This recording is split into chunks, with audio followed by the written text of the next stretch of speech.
Welcome, spooky ass shit. This is a remix episode. I am your host, of course, Eric Dwinells, and I'm introducing this old episode from the spring of 2016, I think.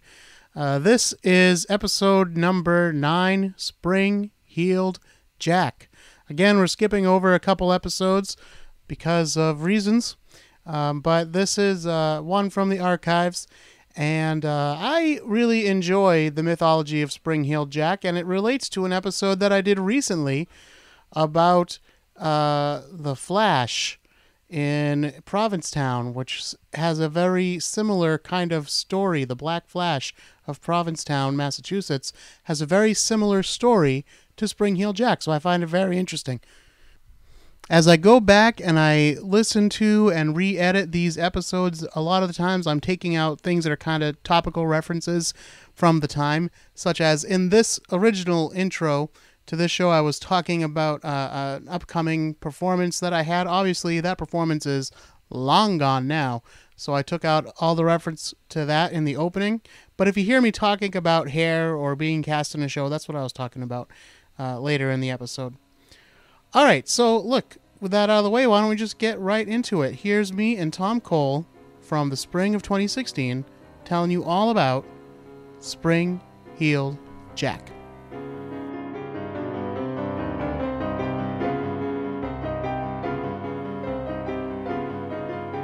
Welcome to Spooky Ass Shit. I am your host, Eric Dwinells, and tonight, my returning guest co-host is Tom Cole. Whoa! Just want to make a big entrance. You know? I guess so. Yeah, I'm ready to be spooky. That's good saying. Because when I edit these episodes, and people have told me that I'm like a very laid back person for a long time. Okay. Or that I'm soft spoken. And I guess in my own head, I'm like, what are you talking about? I'm like a wild and crazy guy. Like you're pretty soft spoken. Yeah, I think I am pretty mellow and like just chill. Yeah. So it's good to have. I like your opening. Hello. Yeah. Hey guys. What's going on? Well, I think I'm like the NPR of spooky shit. Yeah. You guys ready to be spooked? Yeah.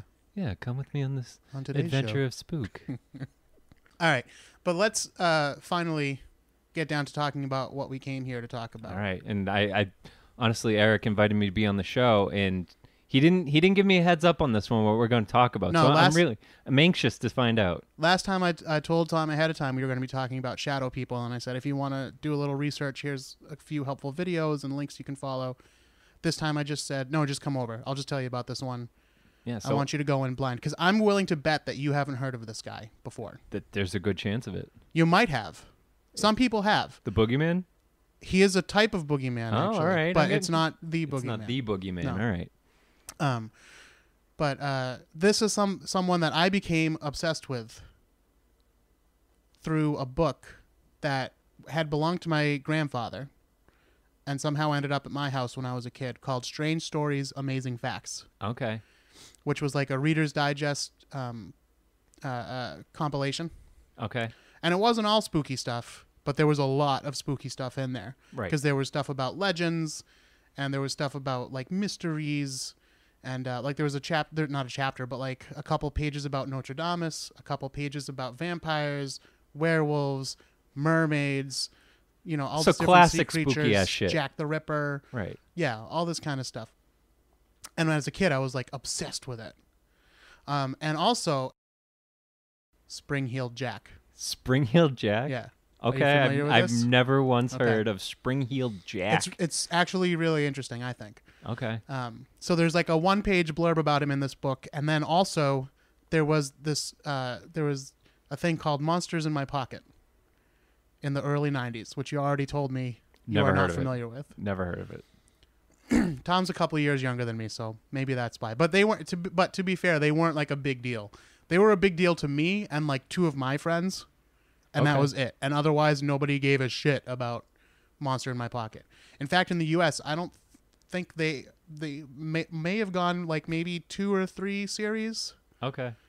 They were little rubber action figures. Okay. Not even action figures. Okay. They weren't articulated. It makes me think of the what's that song? Like Grab a little monster, put it in my pocket, save it for a rainy day. Catch a Falling Star. Yeah, and it's put it Catch in? a Falling Yeah. Star, but Grab it made me a think monster. a little monster, put it in my pocket. All right. I was thinking of the South Park. There's something in my front pocket for you.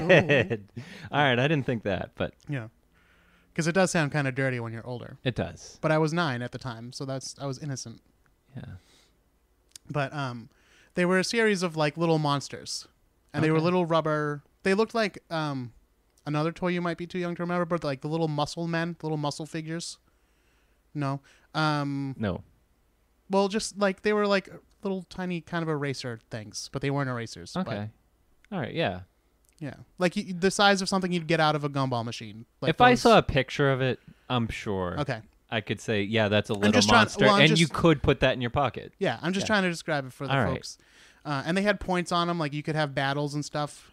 We never did. But the cool thing about them was they came on little cards that told you about the monsters. That is cool. And they were real, like, historical legends or mythological monsters. That's It was cool. a So cool... it's not like some guy just made it up. And No. It was a cool little series. And Spring Heel Jack was included. Do So- you have a Spring Heel Jack? I did at the You time. I did? don't have any. man. Somehow I don't know how all my stuff, because I don't throw anything away. But my mom must have cleaned house in the night. They've all disappeared. All right, well, you know what happens. Yeah. All right, so let's get into the legend of Spring Heel Jack. All right, Spring Heel Jack me. All right, so first of all, we're in London All right. on a dark and foggy evening Ooh. in October All right. of 1837. Mary Stevens is walking from her parents' home to Lavender Hill, where she worked as a house servant. And she's crossing through Clapham Common, which even to this day is known as a spooky place. I shouldn't say spooky place. What it's known as is like a gay cruising hangout. So But- depending how you know what your orientation is, it could be a spooky place. Yeah. Well, I say that because it's not like friendly homosexuality. It's like- aggressive. Yeah, like people have been like assaulted, but like both like there have been like male on male rapes, and there have also been like people like going like hunting for homosexuals to beat up. All right. So it's So it's a rough rough neighborhood. Some not great stuff happens there. Right. It's a place where your mom would say, you know, be careful. right. Watch your front side, watch your back side. So Mary Stevens' mom might have even said this to her as she was getting ready to leave and knowing that she was going to cross through Clapham Common. So That evening. was it even did it have that reputation back in the 1800s? Well, as well? if it didn't before, it did after this incident. Oh. Because she's walking through Clapham Common, right? Right. When all of a sudden, a strange-looking man jumped out at her from the dark. He grabbed her by the arm so tightly that she could not break away. The man began to aggressively kiss her face while simultaneously tearing at her clothes and fondling her with hands that she described as cool and clammy, like those of a corpse, All right. I don't hear anything And- spooky yet. and claw-like. Oh, you just got spooky, sir. Miss Stevens screamed, and her attacker quickly fled. Several nearby residents heard the screams and rushed to help. Mary explained what had happened, and the neighbors searched for the man, but he was nowhere to be found.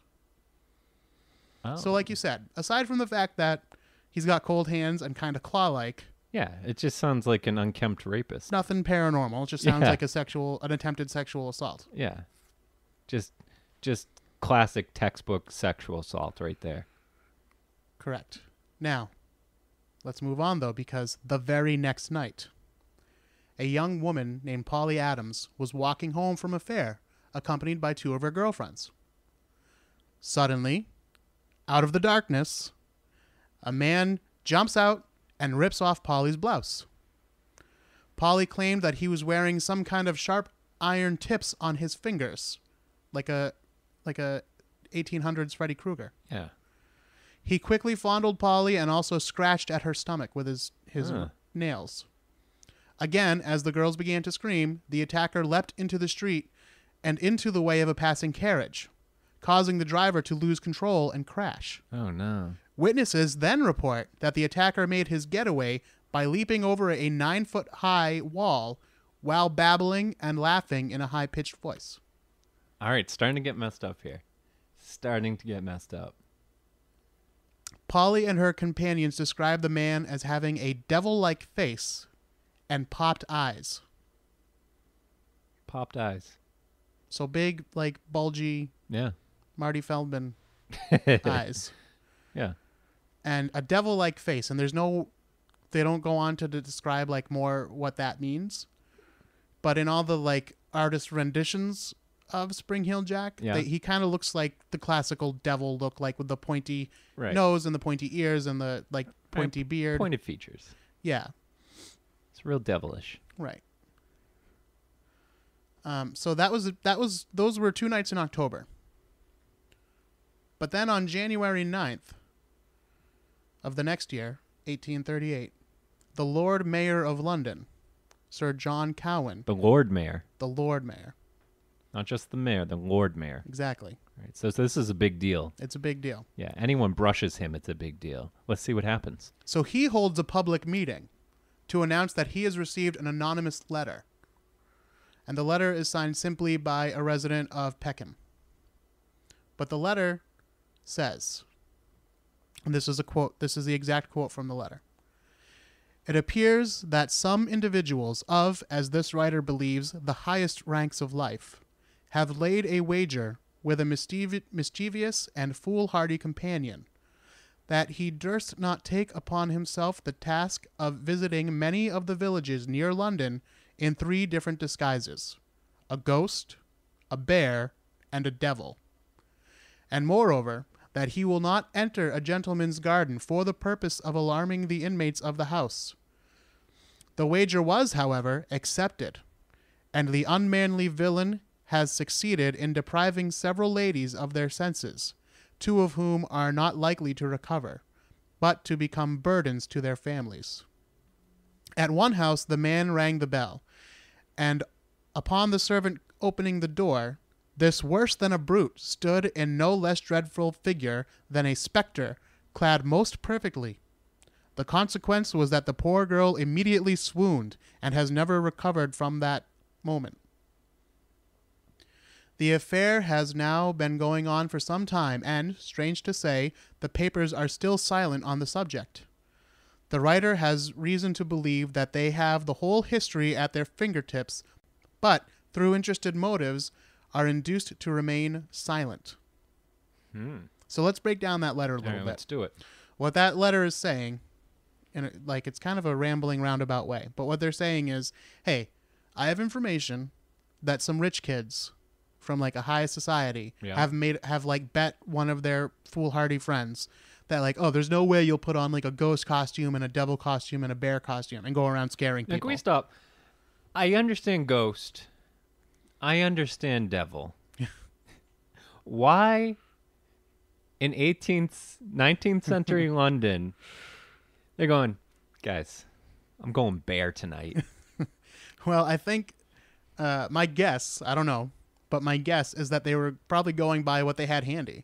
So they probably had like a bearskin rug or some kind of, bearskin. All right, well, I suppose that makes sense. I'm shooting from the hip there, but I suppose that makes sense. Yeah, it sounds like something a rich kid might have. I would, maybe he had like a mink robe. He was going mink.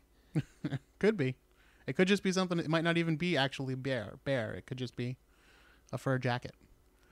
But yeah. So then it says that he's been carrying out these reports, and women are losing their minds because they get so frightened and becoming burdens to their families. That's kind of an unsympathetic.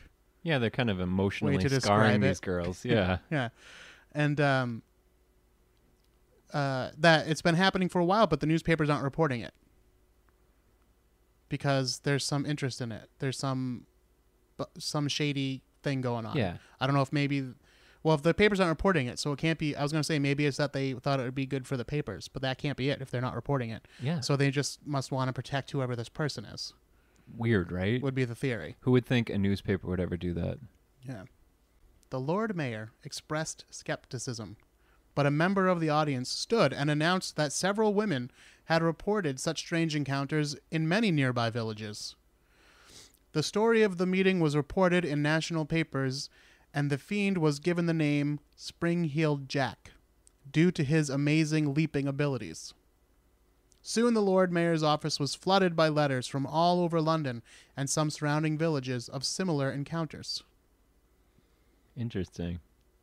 So, again, we know about the first two attacks. We don't have a lot of information on further attacks. Right. Because the papers weren't reporting them. Right. But then when he announced it and asked the villagers, he gets a flood of letters. He's like, oh, yeah, that describing- happened to me. That happened to my Aunt Sally. Yeah. All Now of a that you sudden. mention it, Yeah. Now that you mention a demon it. did jump out. Yeah. On my way over here, bro. On my way over here, this guy raped me and just jumped 8,000 feet in the air. And he was a fucking bear. And he was a bear. I like how we just made him from Southie. Yeah. Kid, I'm of telling course. you. Well, I mean, It's a fucking bear. I mean, I guess I can understand where it's like, oh, you wouldn't believe how high he jumped. Watch any Patriots game. And like, did you see Gronk?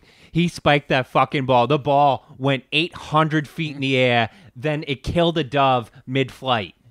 It's true. It's true. It's true. So I guess I can see, where some exaggeration could come there. Yeah. But who knows? Maybe it's not exaggeration. Maybe this is real. True, but also, obviously this was long before the internet, but we've seen on the internet where, like, oh, one person reports something and then it becomes like a big Oh, exactly. Yeah. thing.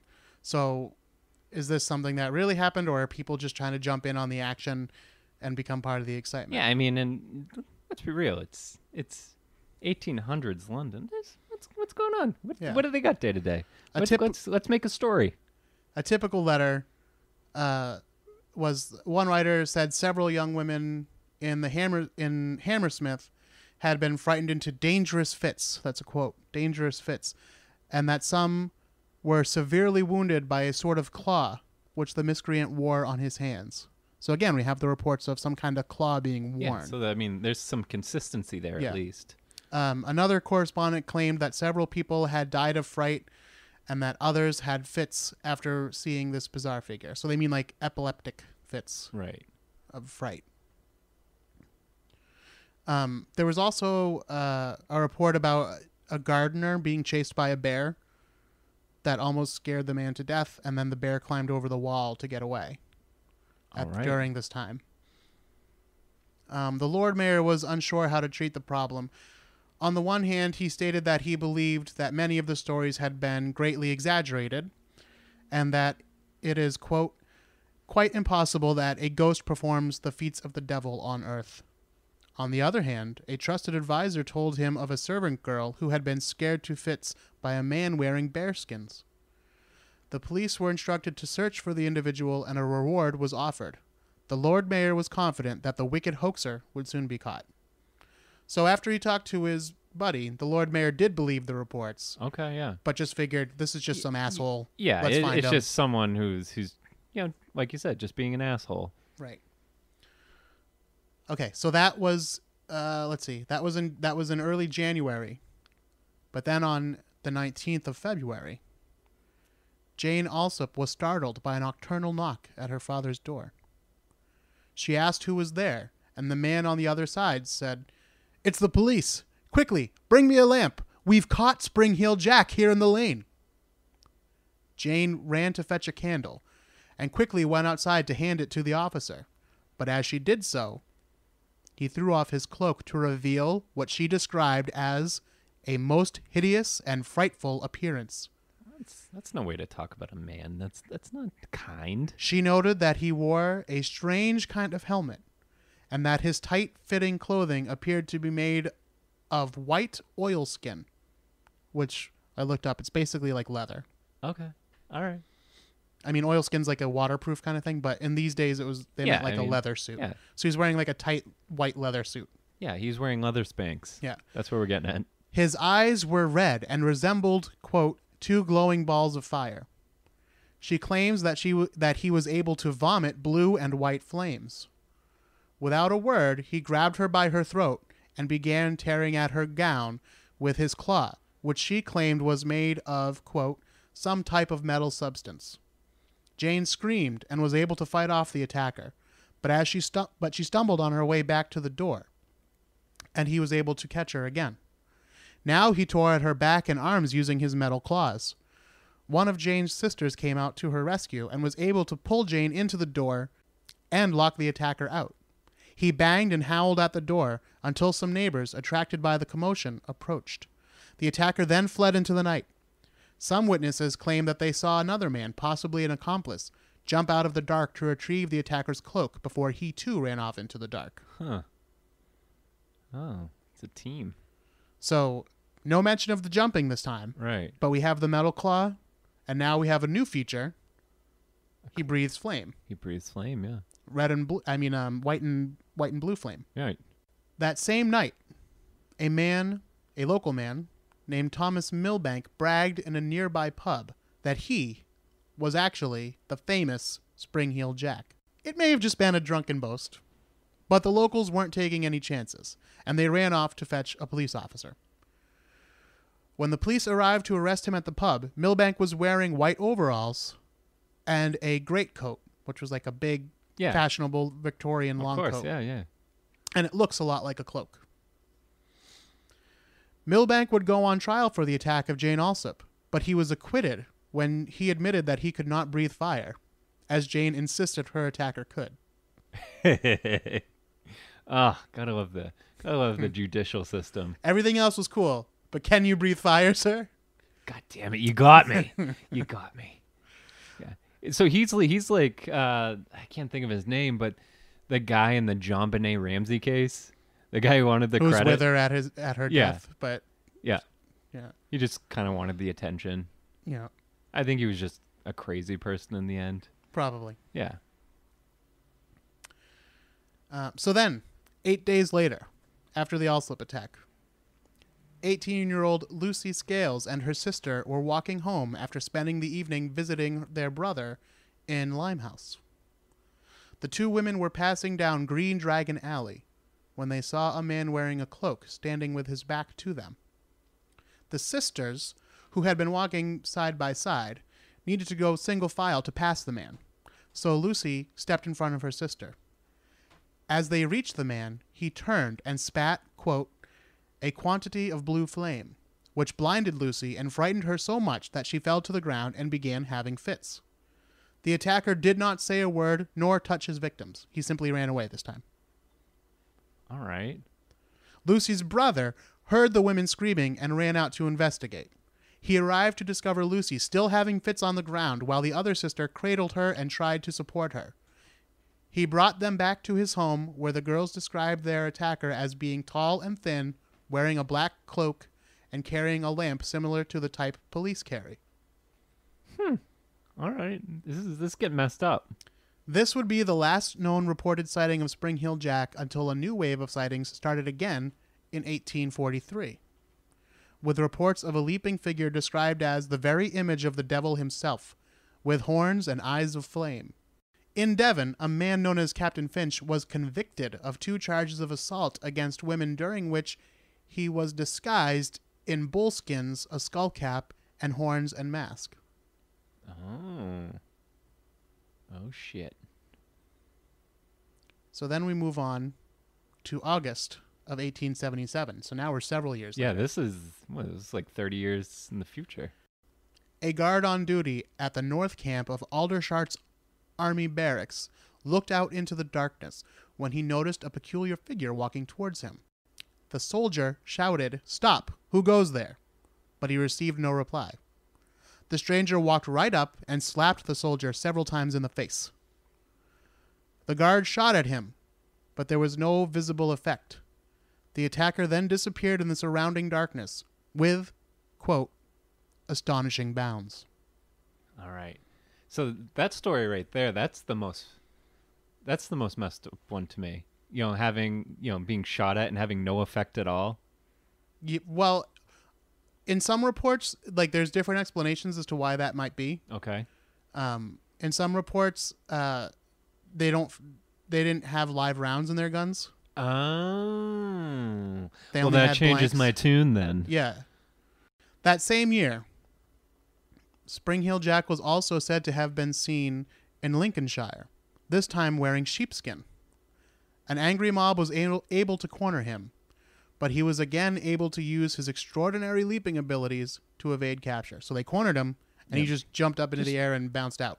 Yeah, just jump straight out. Like Tigger. So, yeah, like Tigger. If Tigger was, maybe that's it.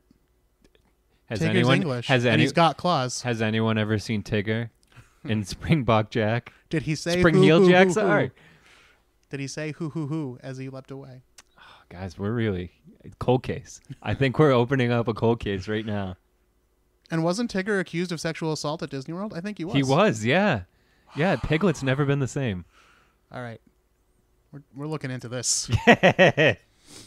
All right. Let's talk about the last official appearances. Okay. By the late 1880s, it appeared that Spring Heel Jack may have moved to Liverpool. He was seen there on the rooftop of the St. Francis Xavier Church in 1888, and again on William Henry Street in 1904. This is the last official sighting of Spring Heel Jack, though there have been numerous unofficial sightings even in modern times. Okay. I think one of the recent ones I heard about was that he appeared to school children.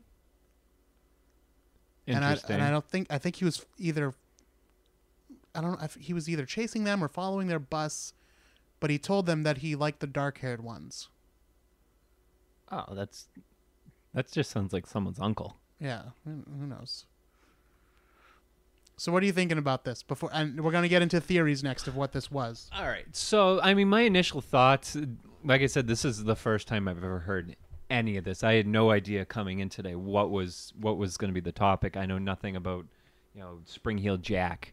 My initial thoughts is that you have the initial case, and I think, we kind of alluded to it before. It's just, some creep or a couple of creeps teaming up to, assault women. And then they were doing that intermittently for a couple months. And then it built up built some steam around it. Cause I mean, once you get a nickname, especially Spring Heel Jack, like, he can jump so far in the air and he breathes fire. Yeah. You build kind of an urban legend, or urban legend is built around that. So I think, you have that 30-year gap. I think maybe there was a copycat after that.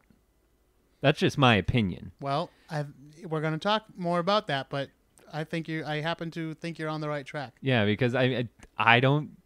I mean, it's shitty. I wouldn't say it's spooky. Yeah, I don't think it's supernatural. That's my opinion. Yeah. Well, if it's a demon. Oh, well.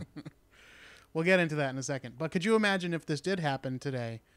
There'd be people like filming it for YouTube, or at least World Star Hip Hop. Oh, naturally. It would be all over. Oh, come on, yeah. He wouldn't be like babbling and laughing as he left away. He'd be like, World Star, World Star. Yeah. And then he still have a high-pitched voice, though. Yeah, someone punch him and we'll be fine. Before we move on can we say how excellent people in the 19th century were at making up legends? Like, anything could happen during their day, and they will turn that into a legend. Well, again, before the internet, and this was even before any kind of mass media. They just sat around all day thinking of sweet names to give people. Like, if something did happen, like Spring Heel Jack. Who could? What 21st century kid? If you give him all day to think of something, like, hey, this guy, his name's Jack. You even give him that. His name's Jack, and he jumps real high. They're gonna come up with Spring Heel Jack. Well, they kind of do that with serial killers, I guess. Serial killers get nicknames. Yeah. Yeah. But they get they try to make them like extra terrifying. Yeah. I mean, I guess they name hurricanes. Yeah. It's like same thing, right? I don't know. No, not so much. I think the serial killers is the Night Stalker. Yeah, that's true. That's a pretty sweet name. The Green River Killer, the Hillside Strangler. Yeah. All right, well, scratch that. Scratch everything I just said. But they're not as fun. There was a little more whimsy involved. Exactly. In the olden times. Like Headless Horseman, that's so good. Yeah. Come on. So he did become a legend. He became basically an English boogeyman, like we said earlier. And parents would warn their children that if they were naughty, Spring-Heeled Jack would scare them by jumping up into their windows late at night. Oh, jeez. Okay. So now let's talk about some of the theories. First of all, we have the supernatural theories. Okay. All right, let's get these out of the way. Based on the description, many witnesses believe him to be an actual demon. Some believe he was a human who made some sort of deal with the devil and in return was given magical items, such as the claw gloves, a lantern that somehow allowed him to spit flames, and of course, the boots that allowed him to jump incredibly high. Others believe that he may have been an extraterrestrial from a planet with far greater gravity than Earth, thus allowing him to have superior agility on this planet. Oh, all right. So an evil Superman. All right. Able to leap tall buildings. I'm digging it. I like that one. Bound. I like that. I don't believe that explanation, but that's my favorite one so far. So these were, I mean, that's why it's often classified as a paranormal mystery. All right. Because these are the things. And if you break it down, like, you can say, yeah, it was just a guy in a costume, but then how'd he jump over a wall that was 9 foot high? Hot shot. How'd he do that? That's true. How'd he spit flames? That's true. How'd he do that? You got me. You got me. It's because he's a motherfucking alien. Yeah.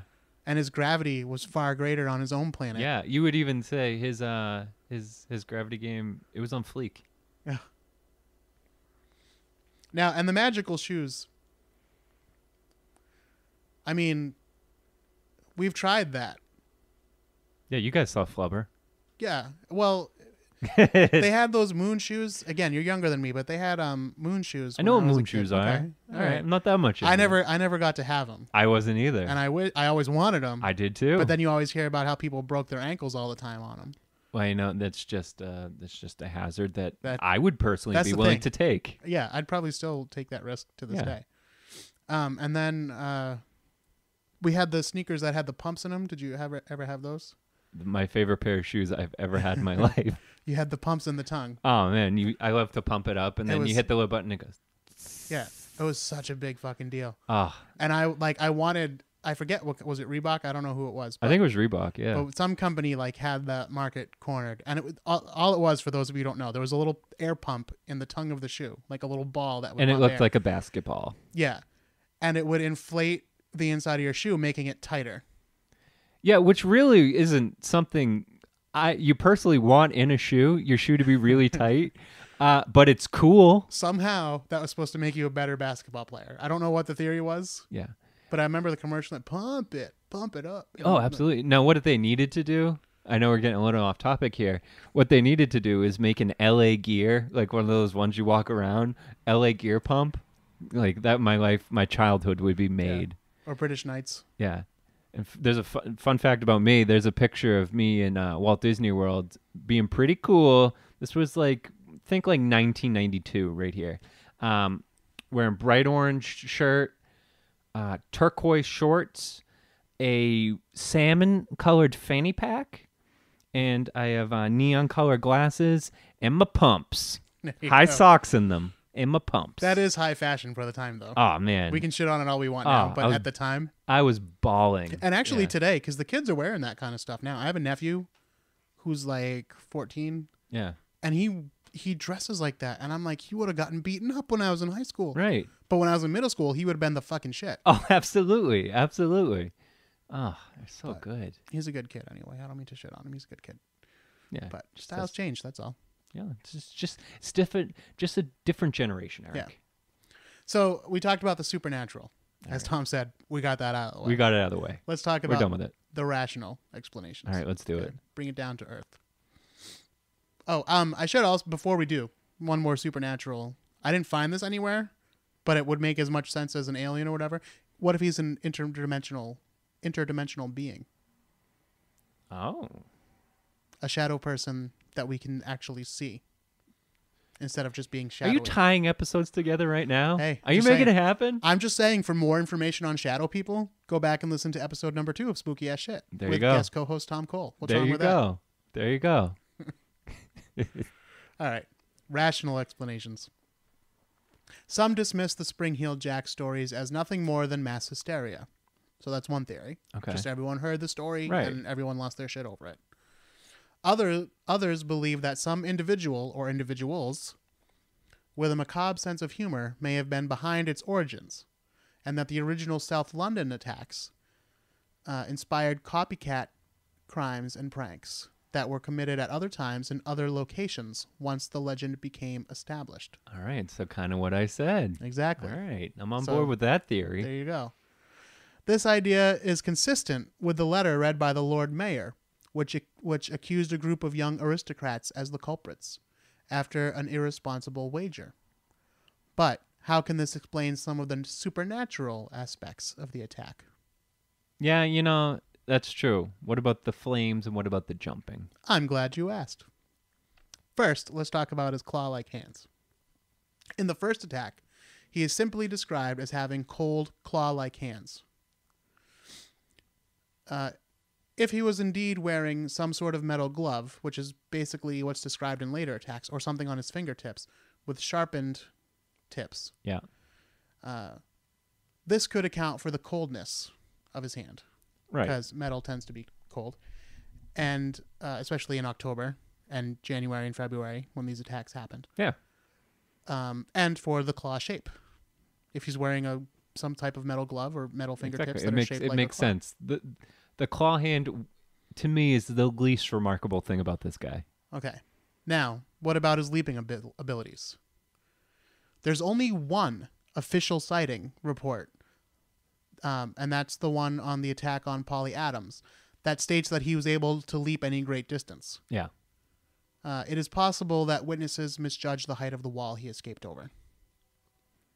Or maybe he just was a superior athlete. It could be. Or maybe it was more likely a mixture of both. That's right. And so even though he's got the name Spring-Heeled Jack, and the official reports that we have about him, again, allegedly there's a lot of unofficial reports that flooded the Lord Mayor's office. But in the official reports, there's only one that mentions him leaping far. Now, the fire-breathing one is perhaps the most sensational Of course. aspect. Yeah. Again, it is not reported in every single attack. But this is actually quite possible for humans to spit fire, if you know how it's done. Oh. As a fire eater myself, How's it done? I can attest that it does not require great skill in order to breathe fire. Okay. It does require fuel, which the attacker would have kept in his mouth, and a flame. In each instance when the fire breathing was reported, a flame was seen first. Either the attacker was holding a lantern, as in the case with the girl with her sisters, with her sister, and then the brother came. Right. They mentioned that he was holding a lantern. Or, in the other case, she had just handed him a candle before he breathed the fire. So the one where he knocked on the door and the girl came out with a candle, yes. She just handed him a candle. Oh. So in both cases, he's got fire right next to his face. That fuel. So the way that you breathe fire, do not try this at home, is you have some sort of chemical agent in your mouth. Yeah. That will ignite. Okay. When you spit it out. And it's not just spitting. There is a technique to it. Again, please don't try this at home. And then that's how you breathe fire. Okay. Okay. I'm more of a fire eater than a breather. Now, Yes. Fire eating versus fire breathing. Can you just clarify right now? Sure. Fire eating is when you take the flame into your mouth and extinguish it usually, or you can do vapor tricks. Okay. There's a couple things you can do. You can put it on your tongue. But yeah, I'll show you sometime. I'll put up some pictures on the Spooky Ass Shit Instagram account and also on the website. Check it out. This is the first time I'm officially mentioning the website. Check it out. SpookyAssShit.com. You can follow us on Instagram at SpookyAssShit.com and on Twitter at SpookyAssShit. .com. Not .com. Just not .com. No, okay. I screwed up the second. So SpookyAssShit.com and then at SpookyAssShit for everything else. If you have an email, you can email us at SpookyAssShit@gmail.com. Nice. All right. Get those out of the way. I'll put all those pictures up and you can see them. Awesome. All right. So what was your question? Oh, I think I explained it, right? So You fire did. eating, you take the fire in. Fire breathing is when you spit it out. Fire breathing is actually, it sounds like it might be less dangerous, but it's actually way more dangerous. Well, yeah. I mean, I figure you're spraying fire. Yeah. Yeah.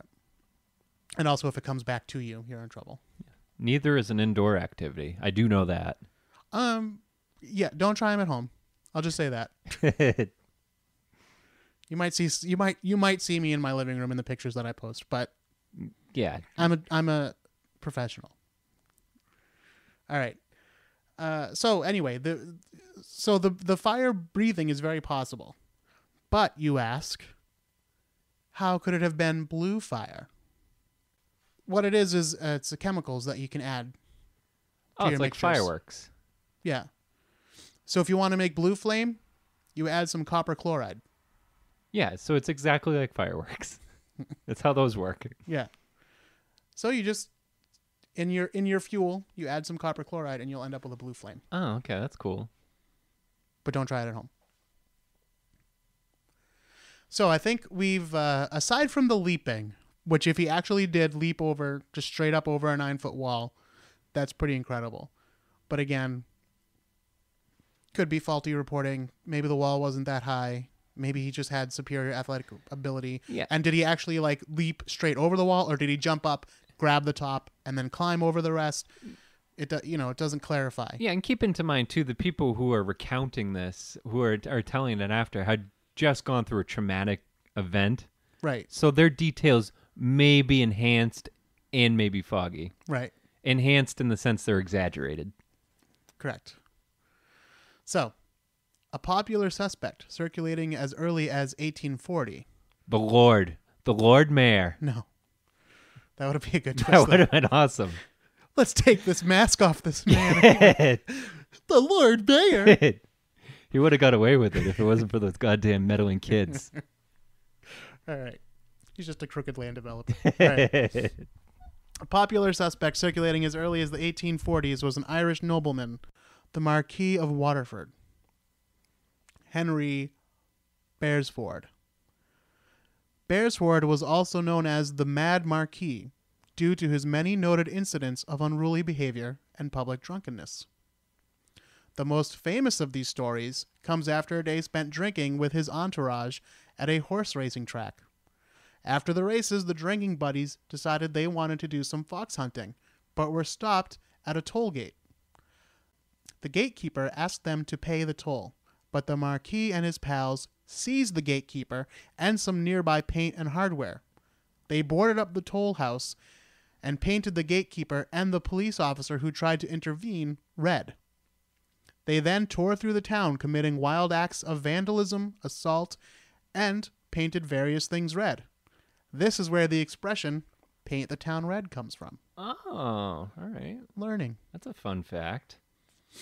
Indeed, the Marquis was frequently in the news in the late 1830s for drunken brawling, brutal jokes, and vandalism, and was said to do anything on a bet. It is also known that he was present in the London area at the time of the first Spring Hill Jack attacks. Reverend E.C. Brewer pointed the finger at the Marquis in 1880 when he attested that the Marquis used to amuse himself by springing on travelers unaware to frighten them, and from time to time others have followed in his silly example. That's a quote. Silly example. Yeah. He returned to Ireland in 1842, and he died there in 1859, so he cannot be blamed for every known attack. But it is possible that the attacks started as a bet between he and his friends, with impersonators taking up the mantle of Spring Heel Jack after stories of the original attacks made news headlines. What an awful group of friends. Oh, just so terrible people. Yeah. Yeah, well- there were shitty people back then, just like there's shitty people now. Absolutely. Absolutely. And he's a nobleman, you said? Yeah, he was an Irish nobleman. So Yeah. so I'm guessing he's got some money. So it's amazing what some money will get you out of. Yeah. Back then and today.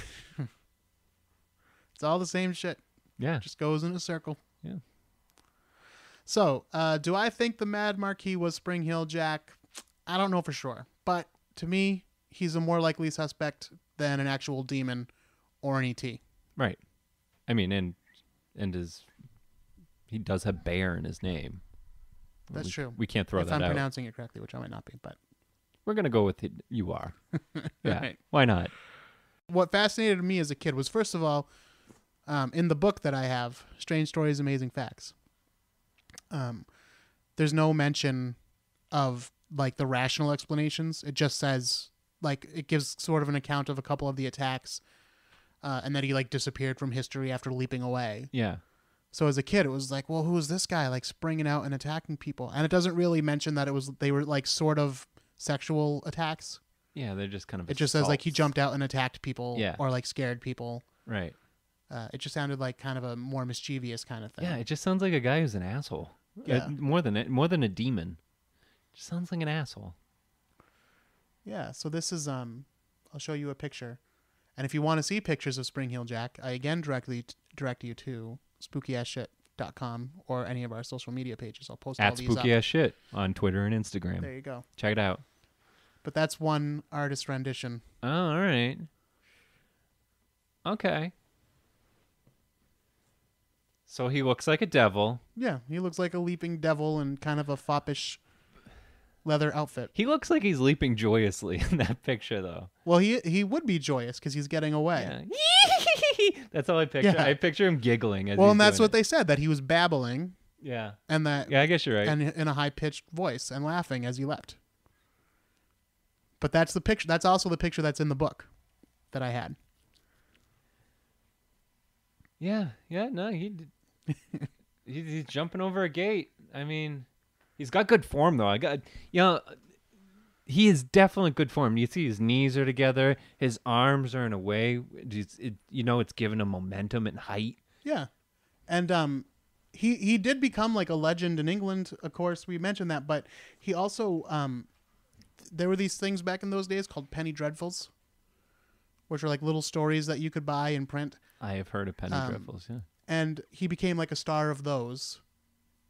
And then later, in the 20th century, he actually had his own comic book where he became like a vigilante hero. And he kind of looks like the original version of Batman. Get the fuck out. Here, Really? if you Google search Spring Heel Jack, you'll get pictures of all of these. So here's the full picture of the one I just showed you. So you can see him leaping over, Man, getting away this from... story has had a lot of legs. Yeah. It's really transformed into something. And this is one from one of the comic books where it looks like he's interrupting some grave robbers or something, maybe. Oh, my goodness. And then this is, I think, one of the Penny Dreadfuls. Spring Heel Jack, the Terror of London, where he looks really foppish in this one. Yeah. He's standing there with his cape. Oh, yeah. Again, kind of devil-figured, but... Yeah, he's like Scaring a half chimney devil, half bat, half, I guess, 1/3 of each. Vampire. Yeah. Well, they're giving him like a cape that has bat wings, but that wasn't described in any of the attacks.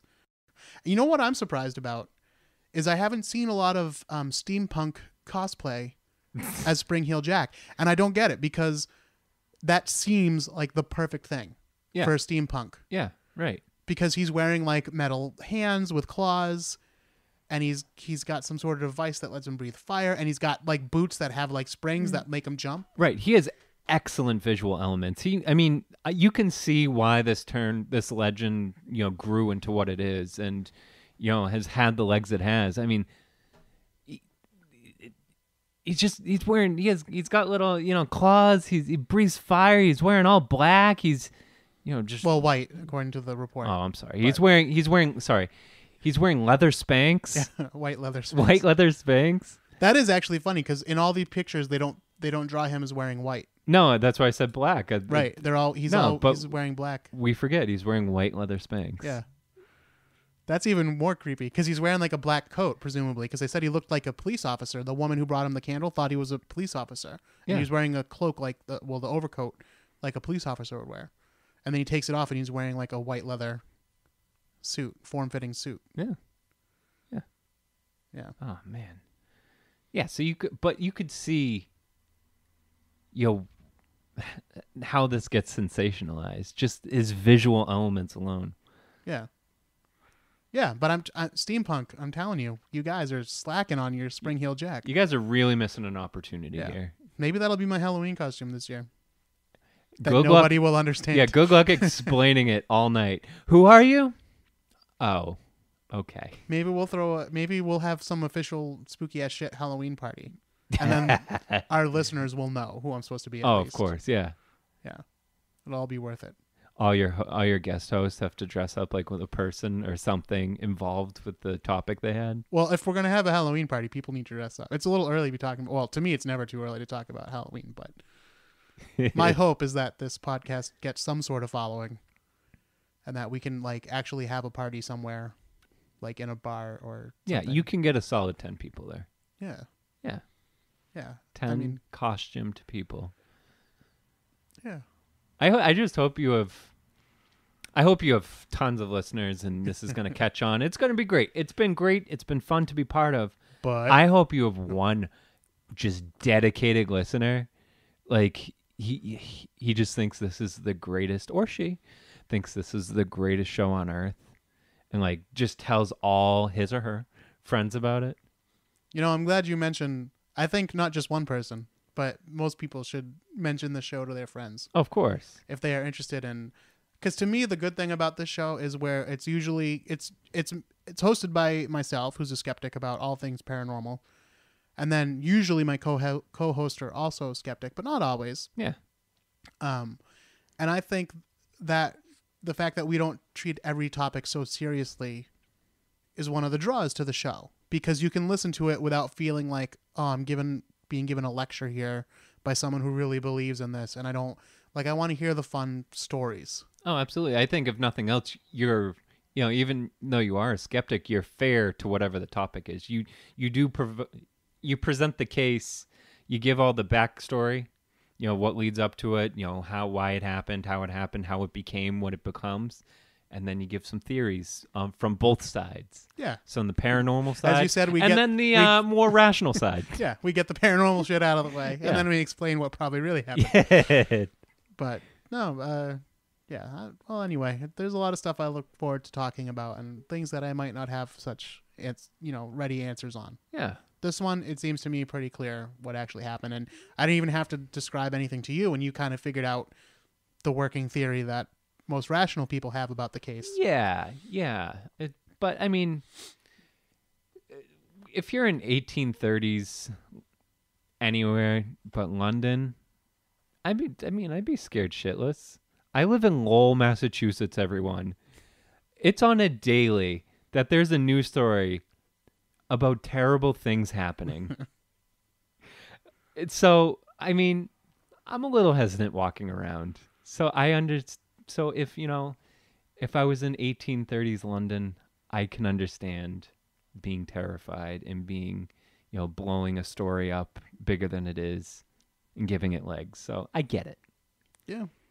What's funny to me, if the Marquis bet about costumes and stuff is true, we have a lot of reports of Spring Heel Jack, and that became the legend. But apparently, he also might have dressed up as a ghost and as a bear. And we do have some reports. I only saw that one report about the ghost, right? That it scared the woman so bad that she fainted right in the Yeah, doorway. and there was one report about a bear. There's two reports about a bear. But again, who knows? Because these were the unofficial reports. But, right. But it's interesting that the devil look is the one that has kind of caught everybody's attention. Yeah, like I said, I'm on Team Bear. You'd like to be chased by a bear. I only believe the story if I only believe the bear portions of the story. Yeah, and everyone out there, make sure if you have a topic that you want us to touch on, or if you have a spooky ass question, or just anything you want to say, hey, how's it going, Eric? I love your show. Where can we hear more? Where can we hear from you? Where can we see you? Anything like that. Email them at spookyassshit@gmail.com. There you go.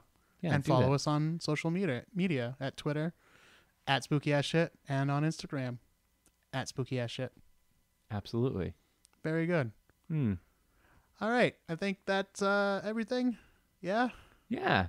Go see Eric in Hair in mid-April. Woo! did it. We did it. This was the spookiest podcast. All right, listen, everybody. We'll see you next time. And until then, don't be afraid. Bye-bye.